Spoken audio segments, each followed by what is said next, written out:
All right, let's get serious for a few minutes. We're on the second quality. Charity suffereth long and is kind. Isn't it interesting that if you were to talk to an individual and ask them, do you know what it means to be kind? What would they say? Yeah, I know what that means.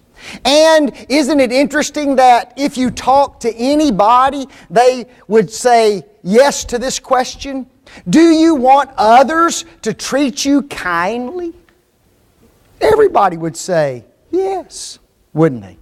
So think about that. We know what kindness is. We all want to be treated that way. And yet, guess what? One of the biggest problems in the world today is no kindness. That doesn't even make sense, does it? It's just crazy when you think about that, okay? And one man, he made this statement. He'd been counseling people for years and years and years and years, and especially marital counseling. And he was brought in for a seminar on one occasion, and they asked him, they said, do you know what the secret is for marital bliss? And he said, oh yes, I know. They said, well, we want you to speak on that. He said, oh, I can. He said, but you're going to be very disappointed in my answer. He said, because it's only one word. Kind. Be kind. Folks, if everybody would be kind to each other, the whole world would change. Can we disagree and be kind? Yeah. We can disagree and be kind, can't we? And yet, we suffer from kindness in our world. We're going to do three things in this lesson. Number one, we're going to define kindness. Number two, we're going to look at a couple of examples of kindness. And then in the third point, what I want us to do is I want us to try to really apply kindness to our lives, because that's where the rubber meets the road, isn't it? Like we say, everybody says, oh yeah, I know what kindness is, but then we don't practice kindness toward one another. Well, if you never practice it, what good is it? Okay, so we're trying to make some practical application of kindness. A long section here on kindness and its definition. The word kindness and kind is used in the Bible. Thayer defines it as follows: to show oneself useful. I just find that's interesting. Okay? And you're going to see that definition again in a little bit differently, but I just want you to think about that. To show yourself useful is what it means to be what? Kind. If you berate another person, is that useful? That's not useful. That's not helpful at all. You see, kindness is being what? Helpful. Okay? And we need to keep that in mind, being useful. That is, act benevolently. Notice this next one. The word comes from a word that means useful in manner and morals. What good is a person who steals from another? What good is that person? Is he useful for anything? He's useful for nothing. How useful is an individual that just loves to curse out somebody else? Is he useful? He's not useful for anything. You see, we need to act in ways that are useful and benevolent. That's being kind. Notice Vine's definition. To be kind. From a word meaning, look at that word, serviceable. You're serviceable. He goes on to say good. Watch this word. Pleasant. Gracious. Kind. Barnes, he defined the word in his commentary, and he says this: the word denotes to be good-natured, gentle, tender, and affectionate. Not harsh, sour, morose, or ill-natured. A desire to promote the kindness of all, or the happiness of all around us. Wow. Just think about that, folks.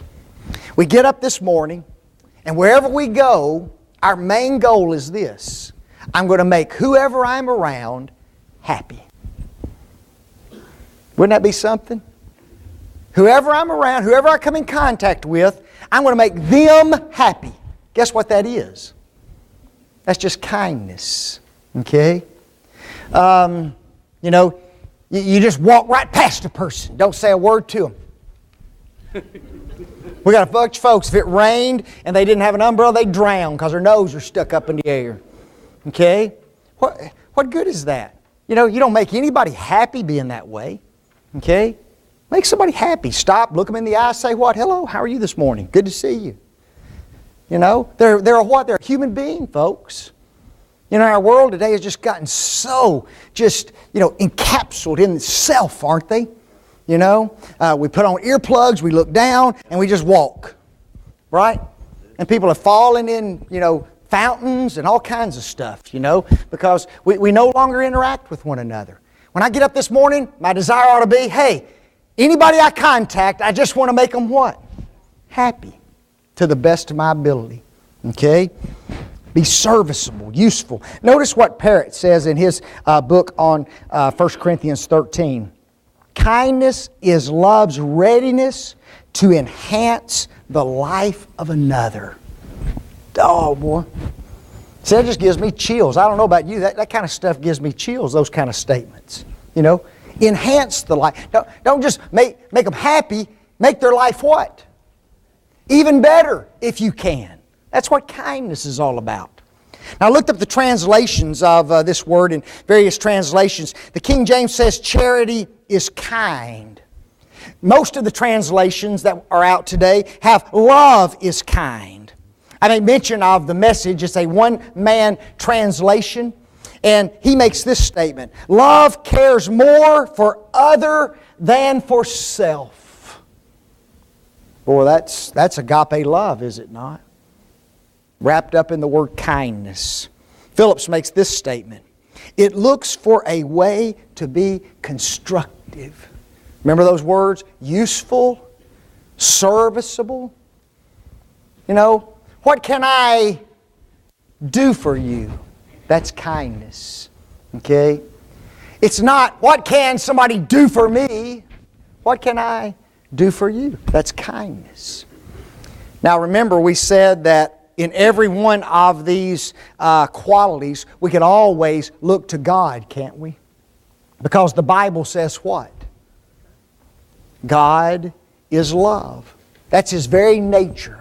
So folks, if God is love, then there is not one of these qualities that He does not possess. Because if these are the qualities of love and He lacks one, then He's not what? He's not love. So God could be an example of every one of these qualities. Listen to a couple of passages. Psalm 117 verse 2. For His merciful kindness is great toward us. Notice Ephesians 2:7. That in ages to come He might show the exceeding riches of His grace in His kindness toward us through Jesus Christ. Kindness. When we get into the application of kindness, you'll see where this gets kind of hard sometime, okay, to be kind. But we'll talk about that more later. All right, turn your Bibles to Genesis chapter 13. Genesis chapter 13. We're going to look at two examples of kindness this morning. Got our definition before us. Now let's look at a couple of examples of individuals in Scripture who are kind to others. The first one involves Abraham and Lot. Who is Lot? Okay, yes.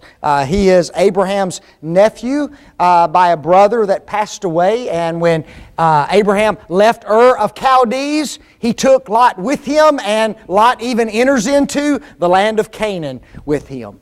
Abraham becomes a very wealthy man. How was wealth measured in those days?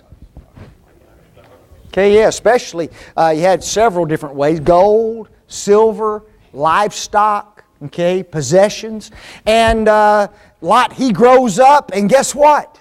He becomes a beneficiary of many goods as well. So they both have huge flocks. Now, if you're going to have a flock, what do you have to have? Yeah, you've got to have some land, you've got to have some grass, you've got to have something for them to eat, right? So here were these two men. They each have their own herdsmen. They're each trying to feed their cattle, and guess what happens?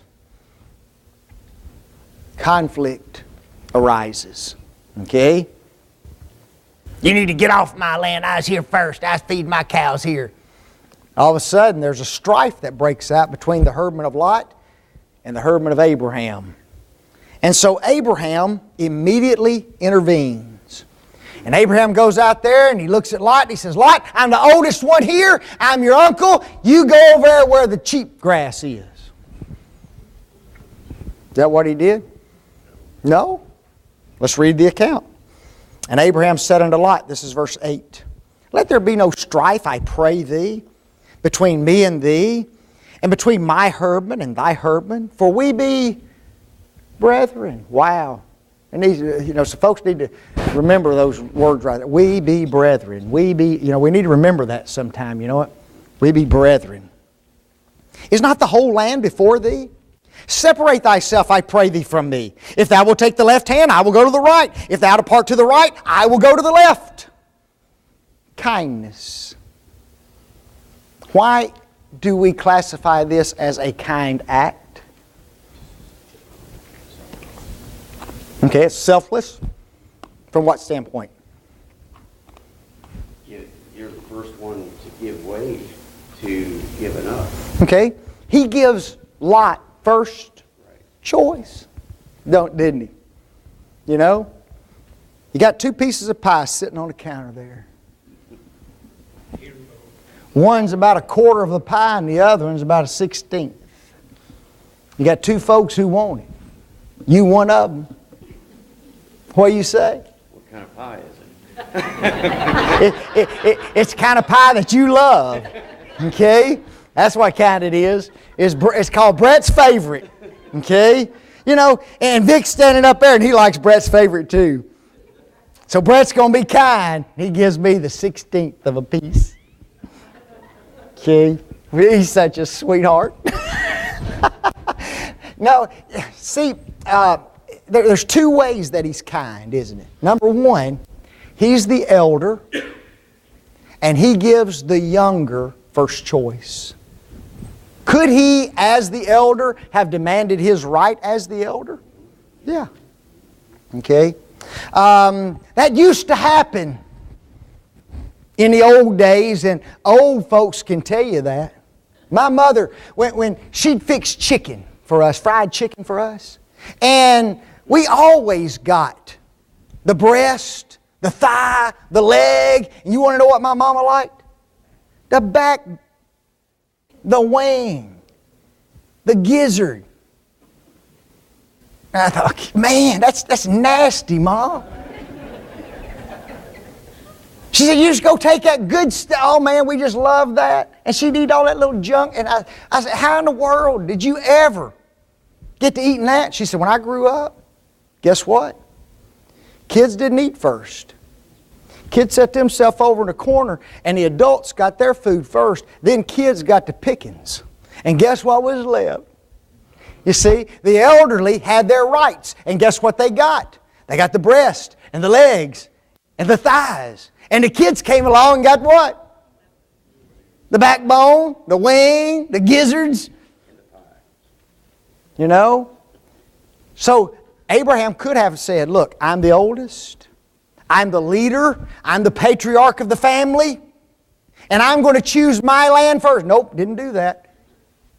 And he also gave Lot choice of anything, didn't he? Second way of kindness. He could have said, now Lot, I'm going to give you the first choice, but guess what? I'm going to set some boundaries here. Okay, this has got to be fair. Okay, there's this portion over here that you really just can't take, right? But he didn't do that. He says, if you go to the right, I'll go to the left. If you go to the left, I'll go to the right. You choose whatever you want. And what did he choose? The well-watered plains of the Jordan. Folks, let me tell you what. The Jordan overflowed its banks 2 times a year. Okay, due to floods. And guess what? The land was rich, the land was fertile, and there was plenty of grass there. If you go much further than that, guess what? You're in desert and you're in hard pickings. And so Abraham kindly gives up his rights, doesn't he? Unbelievable. Let's look at another example. Turn over to 2 Samuel chapter 9. Who is David? Well, that's a big question, isn't it? Who is David? Nobody knows. Poor things. Y'all been in the church how long? Who is David? It's not a trick question, I promise. He's what?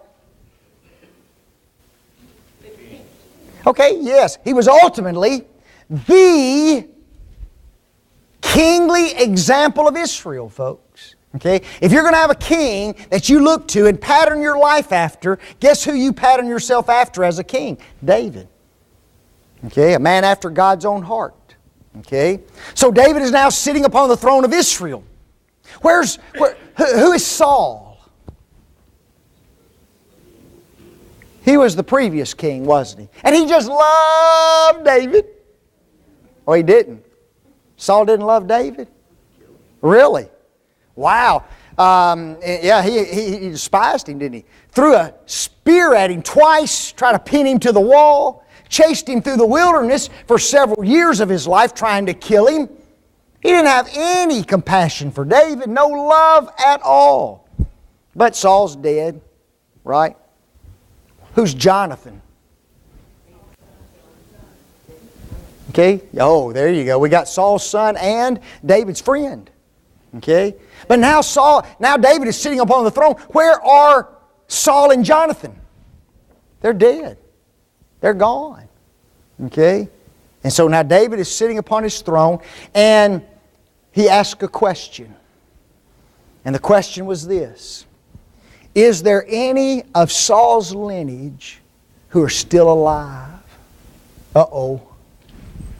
That ain't good. Okay, Saul's dead. Jonathan's dead. The other sons are dead. And David asked the question, are there any more of the lineage who are alive? Why is that not a good question if you are from Saul's lineage? Yeah. The reason for it was usually to find them and put them to death so that they are not a threat, a terror to the new kingdom. Well, David finds out that yes, there is one alive. Jonathan's son by the name of Mephibosheth. David says, go get him. And folks, what's interesting is when Mephibosheth comes in, guess what? He's scared. Okay? Because he has no clue what's going on in David's mind. He's scared. And this is what transpires. Now when Mephibosheth, the son of Jonathan, the son of Saul, was coming to David, he fell on his face and did reverence. And David said, Mephibosheth. And he answered, behold thy servant. Now watch this. And David said unto him, fear not. Why did David tell him that? He knew he was scared. He knew, here you are, the king, the new king, has called you in. And he's called you in specifically because you are of the lineage of Saul, the old king who hated him. But what does David do? Fear not, for I will surely show thee kindness for Jonathan thy father's sake, and will restore thee all the land of Saul thy father, and thou shalt eat bread at my table continually. Man. He did 3 things for him, didn't he? Numero uno, he didn't kill him. That would have been enough. You know it? That's a pretty big blessing. Number 2, what did he do? Yeah, he restored all the inheritance of his father to him. Okay? Was land valuable back then? Oh yeah. Made a man wealthy if you had quite a bit of it. And number 3, he allowed him to what? Eat at his table every day. Folks, how would you like to eat at the king's table? Y'all go home tonight and do a little research. I'm not going to show you. You go home and do a little research and you find out what was set every day on the table of King Solomon. It's unbelievable, man. You know that?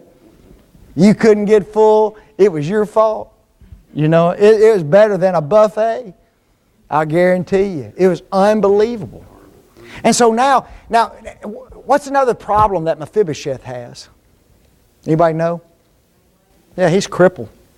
When he was a young child, they were fleeing from the city, and the nursing mother, or the one who's taking care of him, the nurse, fell and crippled Mephibosheth. So Mephibosheth was crippled in his feet. So here you got a cripple being honored by a king, given his inheritance, enabled to live, and every day eats at the king's table, when David had every right to do what? Kill him. You know what that's called? That's called enhancing another's life. Isn't it? Just a little, it's been enhanced. It's been made better. That's kindness, folks. That's what we're talking about. Okay? All right. Questions, comments? Y'all are a quiet group. Yes, ma'am. I think once we extend kindness, we can't afterwards start complaining that, like if you gave the person the biggest piece of pie, and then once they took the pie, once you gave it to them, then afterwards you could start complaining that, they should have taken it. I wish I had taken it. I only been mad if he took one bite and threw it away. Then I'd been mad. Especially if it had been that cake he wanted or pie, whatever it was. Let's talk about that for a minute. Look at the application of kindness. The application of kindness. Folks, when we think of doing kind things for others, there's a few basic principles that you have to understand, okay? Now, the two examples that we have given you have involved some pretty big acts of kindness, haven't they? Okay? But here's what's interesting. Kindness comes from small behaviors most of the time. Okay? Doesn't have to be massive. One man made this statement, in fact it was Aesop. No act of kindness, no matter how small, is wasted. Jesus showed kindness during His ministry to children, didn't He? Little bitty children were brought to the Master. The disciples, they're the bodyguards, right? You keep them nasty kids away from Jesus. Get them little squalling things out of here. Master don't want nothing to do with them. What does Jesus say? Whoa, boys, wait. Suffer little children to come unto me. For of such is the kingdom of heaven. And folks, guess what He did? He picked them up, the Bible says, and He blessed them. Just real kind, wasn't He? Not like His disciples. You see, it doesn't have to be something massive. It can be just something very, very little. Okay? If you're walking down the building, you see a piece of paper on the floor and you pick it up, throw it away, is that kind? There are people who clean this building. They pay them to clean the building. So you just give it a good kick under the pew or something. More effort to kick it under the pew than it is to pick it up and throw it away. It's respecting the people who clean. Sure. It's helping them out a little bit. They have less to do. Unbelievable. So be aware that a lot of times our kindness comes in little bitty things. Number two, kindness involves deeds that are not part of duty and obligation. Folks, if I'm supposed to do it anyway, it's not so kind, is it?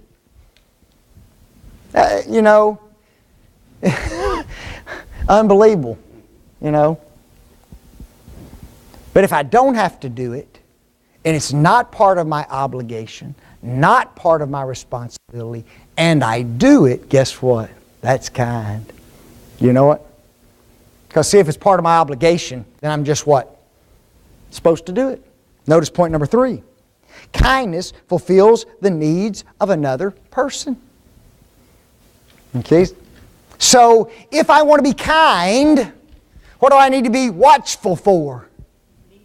Yeah, what somebody else needs. Okay, if you really want to become a kind person, start really watching for what other people need in their life. Not that you have to do it, not because you're obligated to do it, because you want to do it to do what? Enhance their life. And it could just be something little, right? Something little. Notice the next one. Kindness desires nothing. You could just underline that. Nothing in return. Okay? Notice some of the things. No payment, no recognition, no thanks. My mother was talking about this on one occasion, and she says, Sometimes I send these grandkids a card with money in it for Christmas or for their birthday, and they never, ever call and say thank you. Guess what she wanted to do? So yeah, stop sending it.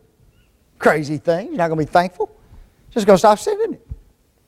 Well, she kind of thought about that, and she says, you know what I need to do, though? I just need to continue to be kind. I'm going to be nice regardless of whether I get a thank you. I'm going to keep doing the right thing regardless of whether they're grateful or not. So I'm just going to keep sending it. Okay? Now, eventually, children grow up, and guess what they do? They become grateful, don't they? They start thinking about all those times. Okay? So, I can't help that you're grown and haven't come to that point. I'm just kidding. Notice point 5. Kindness operates in the midst of criticism, sarcasm, and critical judgments of others. Have you ever done something kind for somebody and they ridicule you? Just kind of spit in your face? Why'd you do that? Just get out of here then. Won't ever do that for you again.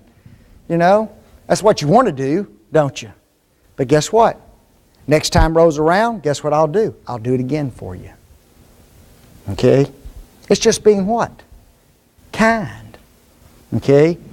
And we could probably add that one that Debbie was saying. Debbie says this, if I ever involve myself in an act of kindness, I don't need to look back with this agonizing feeling of regret that I did it. You know? I gave Brett that big piece of pie and he ate just a bite of it and threw it away. I'll never do that again. I'll get that big one next time. He can take that 1/8 of an inch pie. Okay? I'd never leave a piece of pie. I don't know. Look at kindness, folks. Kind actions. The husband unloading the dishwasher for his wife. I hear some laughing going on. Husbands are back there saying, that ain't happening. Making or bringing a person a cup of coffee. Okay? Used to know a couple of people at Eastwood who knew that I love sweet tea. Didn't matter whether it came from McDonald's or where it came from, man. And guess what? Every now and then, somebody'd run by, stick that tea on my desk. Oh, man. Wasn't that nice? Just enhanced my life. Okay? Unbelievable. Being quiet when someone is sleeping or watching a TV show. Putting up Post-it notes in different places with little sayings like, you are awesome, or have a great day.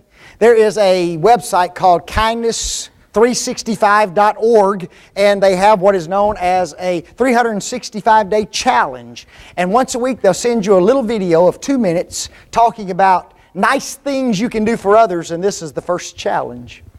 They make up about 15 different Post-it notes, go into bathrooms, go into different places, just post it up there, knowing that the next person in is going to look at that, you're awesome. Hope you have a great day. Okay? And just brighten, you know, just walk up, make somebody smile that hadn't smiled all day maybe. You know? Little simple things that we can do. Watch this next one. Stop in a stranger's room at the hospital and wish them well and let them know you're praying for them. You know what? Just walk in and say, hello, my name's so-and-so. I'm with the OceanSide Church of Christ. Just want you to know we're concerned about you. Okay? And sometimes they'll say, hey, will you have a prayer with me? Just have a prayer with them. Man, brighten their day, folks. Easy things to do. Buy someone lunch. Write a letter. Send a card to someone to cheer them up. I want to get down to Proverbs 31:26. This is it's in the chapter of the woman, the virtuous woman. It says this, she openeth her mouth with wisdom, and in her tongue is the law of kindness. In her what? In her tongue is the law of kindness. Okay? I've got to learn how to be careful. I've got to learn how to be kind with my tongue, don't I? See, this is where people get in trouble a lot of times. A smile instead of a frown. A pleasant tone instead of a harsh and negative tone. Appreciation instead of sarcasm and criticism. See, it's easy for some reason to be so negative, isn't it? Rather than being positive with how we even use our mouth. Okay? Note the conclusion. You can no more have love without kindness than you can have springtime without flowers. Watch what one man said. I shall pass through this world but once. Any good, therefore, that I can do, or any kindness that I can show to any human being, let me not defer it nor neglect it, for I shall not pass this way again. That's pretty powerful, folks. If you aren't kind today, guess what? You can never have this day to do it again. Be kind today. If you haven't been kind in the past, guess what? You can never change that.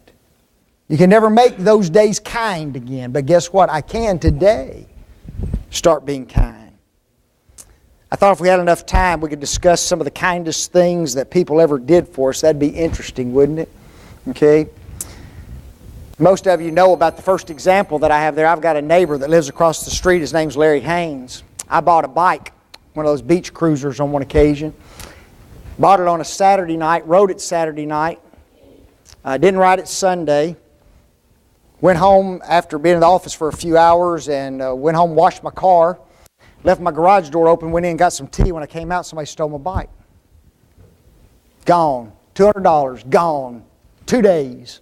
One ride. Larry pulls up. He's my next door neighbor there. And he walks up, how's it going, Vic? I said, oh, I'm just sick. I said, somebody came in here and stole my stinking bike. Just made me sick.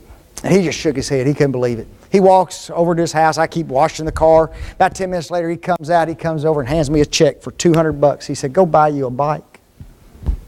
Did he have to do that? Well, he wasn't obligated to do that. I could buy another bike.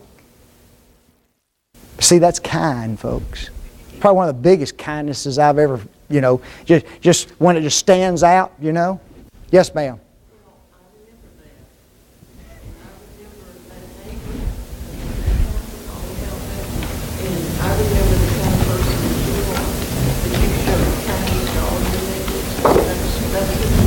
Yeah, but he's a kind dude too. Man, One time I was running late for chapel at Memphis School of Preaching. You didn't come in late for chapel, okay? But I was a decent student, and boy, I came in that day, man, I sat down. I was about 2 minutes late. I sat down, went through chapel, and I was just worried to death. And as soon as chapel was over, I went to Brother Hearn, who was the director's office, and I said, Brother Hearn, I am so sorry I'm late. He says, Eskew, were you late? I said, yes. I said, okay, sir. Bye. Thank you. He was very kind to me. Thank y'all.